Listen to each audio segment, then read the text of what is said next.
என்னுடைய பெற்றோர்களுக்கு நான் 5வது பிள்ளை. எனக்கு முன்பதாக 4 சகோதரர்கள் இருக்கிறாங்க. எத்தனை ஆண் பிள்ளைகள் பிறந்தாலும் ஒரு பெண் பிள்ளையை கொடுப்பேன் என்ற வாக்குத்தத்தத்துல கர்ப்பம் தரிக்கப்பட்டு பிறக்கப்பட்டவள் நான். அப்போ இந்த 5 பேருடைய பிரசவமும் வீட்டில் நடக்குது. எல்லாருக்கும் சுகப்பிரசவம் தான், வீட்டில் தான் பிரசவம். அப்படியே ஆண்டவரே டாக்டராக இருக்கிறாரு, அவருடைய கைடன்ஸில் பிரசவம் எல்லாம் நடந்தது. இப்போ நான் என்னுடைய தாயாருடைய கர்ப்பத்தில் இருக்கும் பொழுது ஒரு பிரசவ நேரம் வந்தது. இந்த பிரசவ வலியில் இப்போ துடிக்க ஆரம்பிக்கிறாங்க. பல மணி நேரம் அவங்களுக்கு பிரசவ வலி இருந்துக்கிட்டே இருக்குது.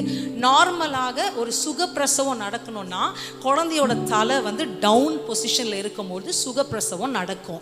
ஆனால் அப்போது என்னுடைய தலை, அதாவது குழந்தையோட தலை இங்கே மேல் பகுதியில் இருக்குது. இந்த பொசிஷன்லேருந்து கொஞ்சம் கூட தலை நகரவே இல்லை. அதை அவங்களால உணர முடியுது, தாய்க்கு அது தெரியுது. இப்போ வலி அதிகரிக்க அதிகரிக்க இந்த பிரசவ வலியோடு கூட இந்த தலை இங்கே இடிக்கும் பொழுது என்னுடைய அம்மாவால் மம்மியால் மூச்சு விட முடியல. ரொம்ப கஷ்டமாக இருக்குது. பலனெல்லாம் குன்றி போச்சு, எல்லாம் மொத்தமாக வத்தி போயிடுச்சு.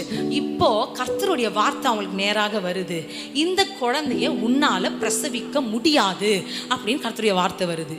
ஆக்சுவலாக இப்போ அவங்க என்ன செஞ்சுருக்கணும்னா, ஐயோ இந்த பிள்ளையை காப்பாற்றணும், என்னையும் காப்பாற்றிக்கணும், மற்ற பிள்ளைங்களுக்கு தாய் வேணும், ஏதாவது கொண்டு போங்க, ஏதாவது பண்ணுங்களேன், ஏதாவது ஆப்ரேஷனோ ஏதாவது பண்ணி இந்த குழந்தைய எடுங்களேன்னு சொல்லி இருக்கணும். ஆனால் அவங்க அப்படி செய்யல. என்னால் முடியாத ஆண்டவரே, ஆனால் உங்களால் முடியுமே என்று சொன்ன மாத்திரத்தில் ஒரே டர்னு தான். எங்கள் மம்மி சொல்லுவாங்க, இன்னைய வரைக்கும் என்னால் அதை ஃபீல் பண்ண முடியும்.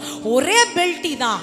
அந்த நிமிஷமே, அந்த நொடியே சுகப்பிரசவத்தில் பிரசவிக்க கர்த்தர் கிருபையை கொடுத்தார்.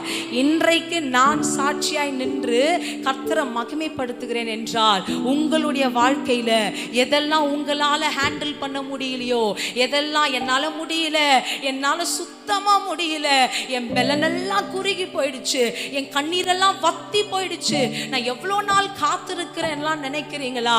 என்னால முடியாதுப்பா, ஆனா உங்களால முடியும்னு சொல்வீர்களானால் பயப்படாதே, மகிழ்ந்து களி கூறு.